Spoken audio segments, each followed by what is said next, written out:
Welcome to Samba Samba. Enjoy the video. You start by preparing the environment, confirm your OS, and install the remapping tool. Once done, back up the existing key map so you can revert if needed. For Windows, install PowerToys. For Linux, ensure Xmodmap or sexgmap is available. Make sure you run the tools with admin or root privileges because these changes affect system input. This step prevents losing a working layout and gets you ready to map the Shift-Lock key to function as Control. You now perform the remap itself. On Windows, open PowerToys Keyboard Manager, choose Add Remap, pick the Shift-Lock key and set it to left Control, apply and test.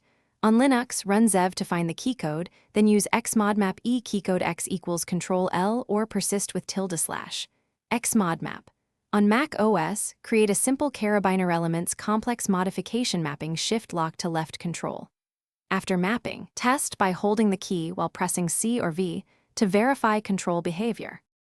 You finish by making the change permanent and verifying stability. Save the mapping to startup. PowerToys profiles on Windows ~. zinirc or desktop auto start on Linux, or enable the rule in carabiner for Mac OS. If the key doesn't act as control, check the identified key code, ensure no other modifier is grabbing it, and confirm you ran the tool with admin/root privileges. If necessary, revert using your backup or remove the remap and reboot. That quick rollback recovers a Thanks for watching. Consider subscribing if we helped you.